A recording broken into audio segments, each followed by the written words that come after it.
जगन्नाथपुरी मंदिर। उड़ीसा का जगन्नाथपुरी मंदिर भगवान श्री कृष्ण का मंदिर है।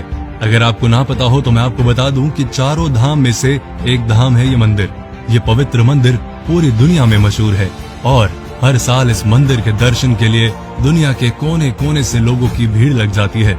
उड़ीसा में समुद्र के किनारे स्थापित ये मंदिर बहुत ही शांत कहा जाता है।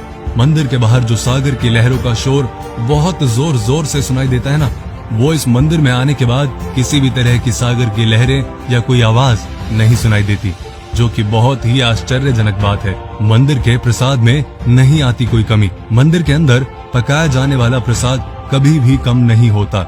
मंदिर के अंदर प्रसाद तब तक बंटता रहता है जब तक श्रद्धालु खत्म नहीं हो जाते।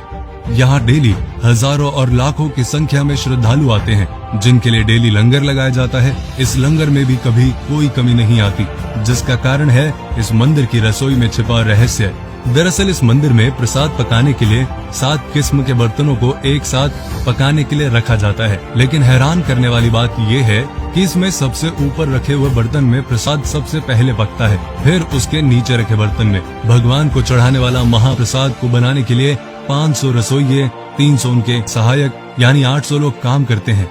शिखर का झंडा बहता है उल्टी दिशा में। जगन्नाथ मंदिर एक लौता ऐसा मंदिर है जिसके शिखर पर लगे झंडे को डेली बदल दिया जाता है। इस मंदिर की यह मान्यता है कि यदि एक दिन भी इसका झंडा नहीं बदला जाएगा तो यह मंदिर 18 साल के लिए बंद हो जाएगा। इसीलिए मंदिर का पुजारी डेली इस झंडे को इतनी ऊंचाई पर चढ़कर बदल देता है। लेकिन सबसे हैरान कर देने वाली बात जानते हैं आप क्या है? कि यह झंडा हमेशा आने वाली हवा के विपरीत दिशा में बहता है, जिसका रहस्य आज तक किसी को नहीं पता लग पाया। शिखर पर लगे झंडे के साथ एक सुदर्शन चक्र लगाया गया है, जिसे हर दिशा से देखने पर उसका मुंह आपको आपकी तरफ ही दिखाई देगा। इस मंदिर की एक और बात हैरान करने वाली है कि इस मंदिर की इमारत की कोई छाया नहीं है। मंदिर के खजाने का रहस्य 34 साल बाद 2018 में उड़ीसा हाई कोर्ट की परमिशन से 16 लोगों की टीम इस मंदिर के खजाने की जांच करने के लिए आई थी, जिसके 2 महीने बाद इस खजाने के कमरे की चाबी खो गई, जिसका पता आज तक नहीं चल पाया।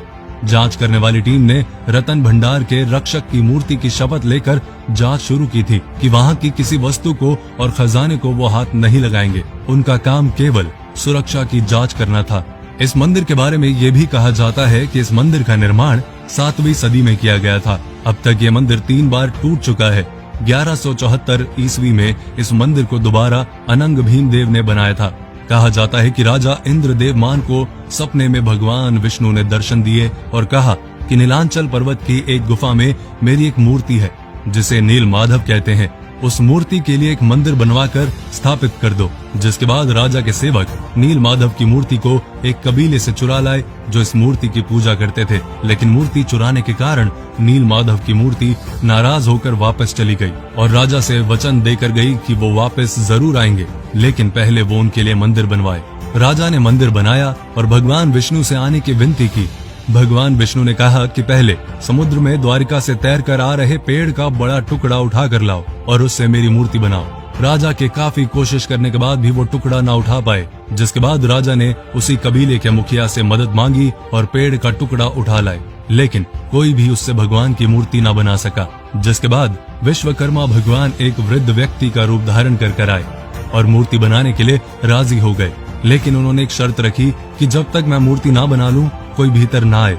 लेकिन रानी को उनका काम देखने की उत्सुकता हुई और रानी के कहने पर राजा ने कमरा खोल दिया।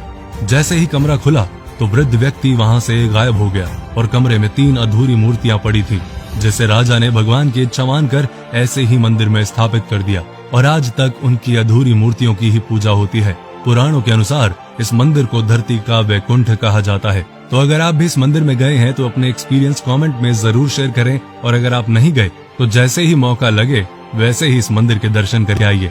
वीडियो को लाइक कीजिए, वीडियो को शेयर कीजिए और पेज को फॉलो कीजिए।